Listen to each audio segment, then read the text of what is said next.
Nació el 19 de junio de 1952 en Frontera, Tabasco, luchador profesional mexicano.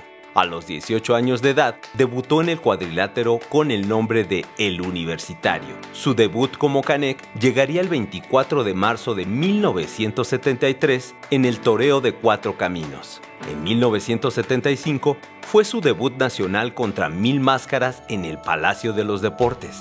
Su primer campeonato mundial lo obtuvo al enfrentarse y vencer al húngaro Lou Thesz. Se inspiró para decidir su carrera dentro de la lucha en El Santo.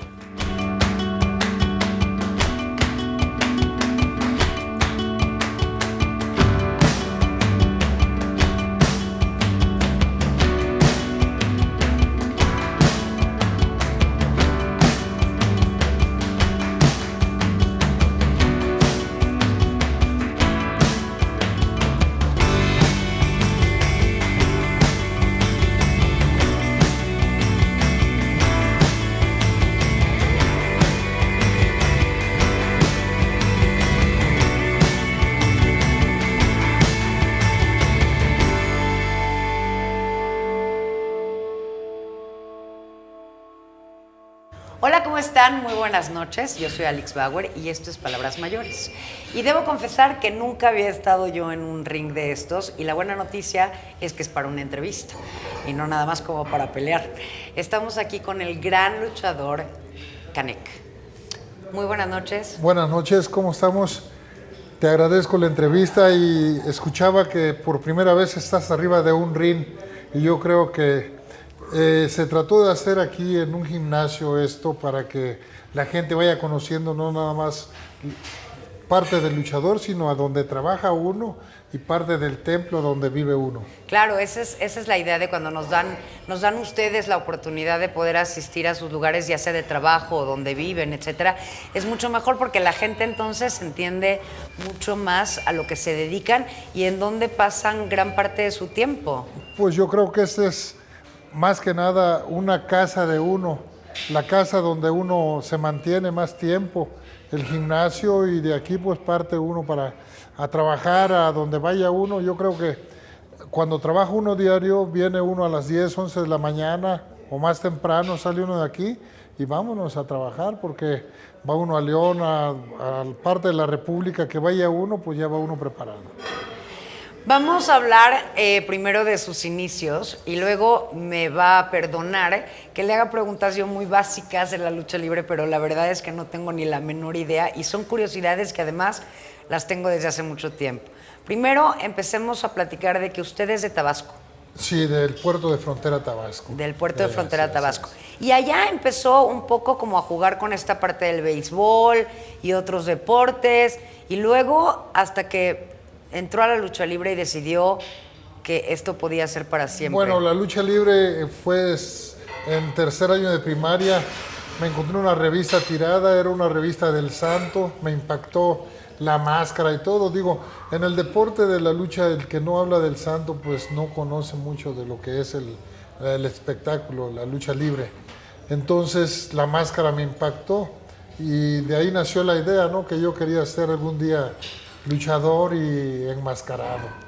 Y de ahí para adelante pues empecé a practicar box interescolar y poquito de jiu-jitsu, karate, y lo empecé a combinar. Al final de cuentas ya encontré el modo de entrenar lucha y llegué a una arena y ahí pedí el permiso que me dieran la oportunidad de entrenar. ¿Cómo se prepara uno para la lucha libre a diferencia de otros deportes como los que acaba de mencionar? Porque quizá le ayudan todas estas técnicas, pero uno se tiene que preparar específicamente para la lucha libre, ¿no es así? Bueno, la lucha es un deporte que abarca muchos, no nada más es el deporte de la lucha. Un luchador puede hacer un atleta de caminata, bicicleta y natación, fisicoculturismo. Abarca muchos deportes la lucha libre. Ajá. Lo cual un boxeador pues difícilmente lo puede hacer, ¿no?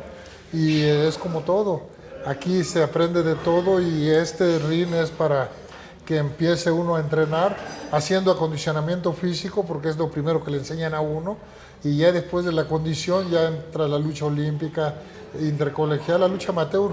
hasta que ya lo ven preparado a uno con las ganas que de destacar, entonces le dan oportunidad de entrenar lucha profesional. Me decía que su primera oportunidad fue en Tabasco y fue en 1973. No, mira, en Tabasco yo en el 72 empecé a entrenar lucha desde la edad de 12 años. Ajá. Por eso digo que soy un joven viejo dentro del deporte, porque me gustó el deporte de los 12 años, empecé a entrenar y pues como a los 16 años me debutaron ahí por casualidad en Tabasco. No estaba programado para un debut. ¿Y cómo Me fue entonces? subieron, faltó un luchador de aquí de México, el matemático, y ya me llamaron, me dijeron, a ver, ponte esta máscara, ponte esto. A ver, ahora vas a subir, sin decirme que vaya a luchar. Nada. Y luché. Fue la primera vez que pisé un ring y de ahí, en el 72, ya con tan buena suerte que me debutan en el 72 como el Príncipe Azul, y en la lucha estrella iba el Santo. Aquel hombre que yo vi en una revista, dije, por fin lo voy a conocer. Y pues desafortunadamente no fue así, porque la arena estaba, como dice la canción, de bote a bote. Entonces el Santo lo sacaron del carro al ring y del ring al carro. Y no hubo oportunidad. No tuve oportunidad de conocerlo, ni siquiera de verlo luchar al hombre. Más adelante hice una gira en el 72 a Tuxtla Gutiérrez, y ahí tuve la oportunidad de platicar con el hombre que fue parte de la inspiración para mí de la lucha libre. Platiqué con el Santo y me impactó más su sencillez que tenía el hombre, porque era un hombre muy sencillo, muy amable con todo. Nada que ver con el artista del cine nacional, el héroe de la lucha y nada, no, pues el hombre era muy sencillo, y pues es una escuela muy grande que va uno aprendiendo poco a poco. En el 73 ya llegué a México y llegué con Valente Pérez. Ni conocía yo quién era, me llevaron con él. ¿Y quién lo llevó? Y me llevó el TNT y Chadito Cruz. Ajá. Me llevaron con Valente Pérez, y Valente me quedó viendo, tenía una editorial allá en Echegaray. Hacía la revista de lucha libre, de Ring Mundial y de Muscle Power, de todos. Tenía su editorial ahí. Y ya me dijo, quítate la camisa, a ver cómo te ves. Y ¿de dónde vienes? No, de Tabasco. Y se puso a pensar, mayas, los mayas. Y empezó a jugar con nombres, Chilán Balán y todos nombres mayas. Entonces yo había leído un pequeño párrafo en un libro de texto gratuito de Hermilo Abreu Gómez de Canek, Jacinto Canek. Y se me ocurrió decirle Canek. Dice, Canek, pues no sé, que es poco comercial, dice, pero te llamarás Canek. Así nada más. Así, Ajá. nada más.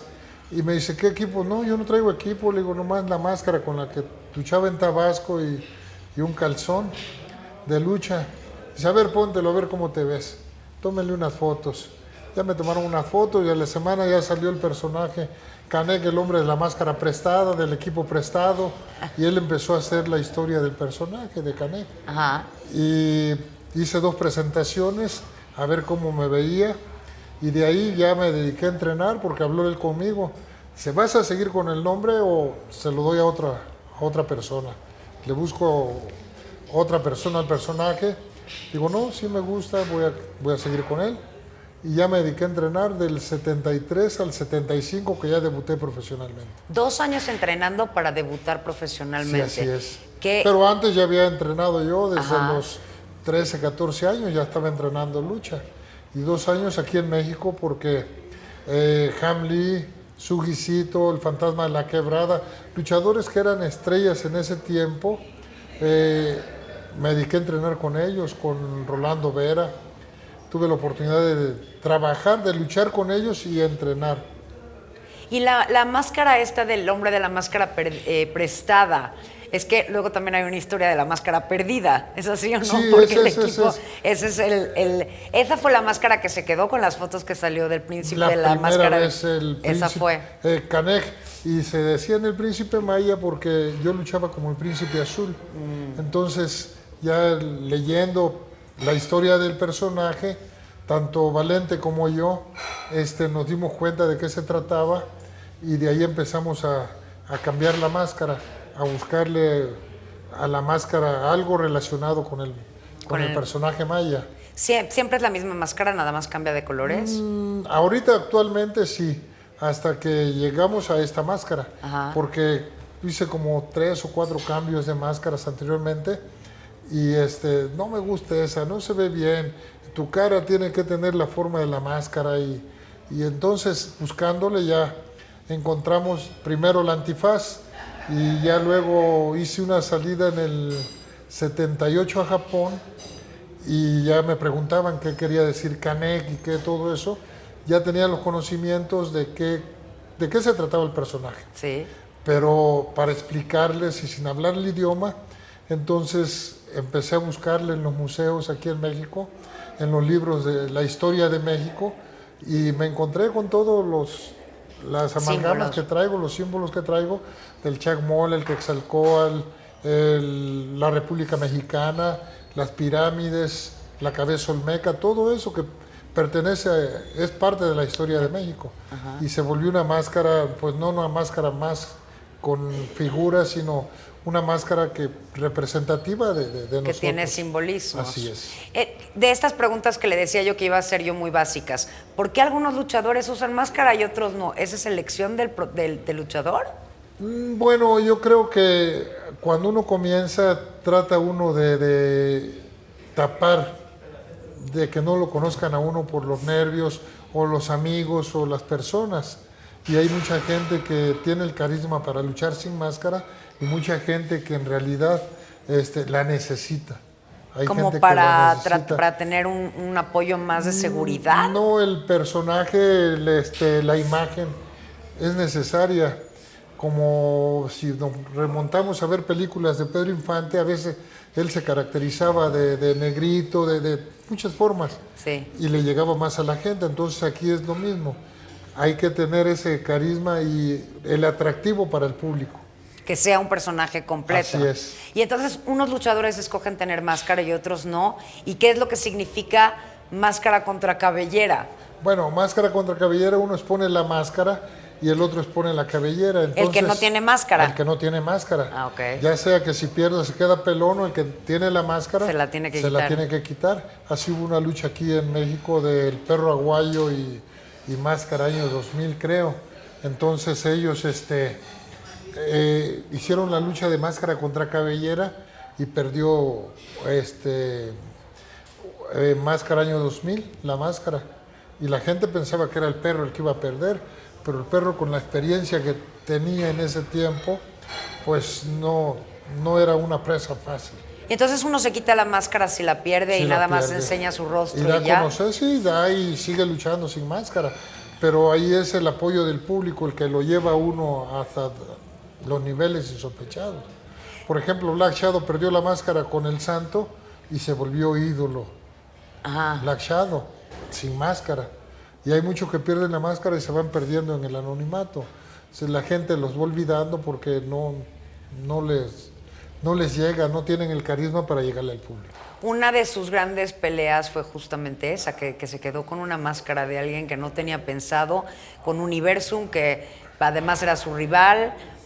Ya ven como... Bueno, yo que no sé nada de luchas. Yo llegué a la Arena México a hacer una temporada ahí y todo el mundo pensaba, cuando se vino el evento de máscara con un cuadrangular de máscaras, todo el mundo pensaba que Canek era el que iba a perder la máscara.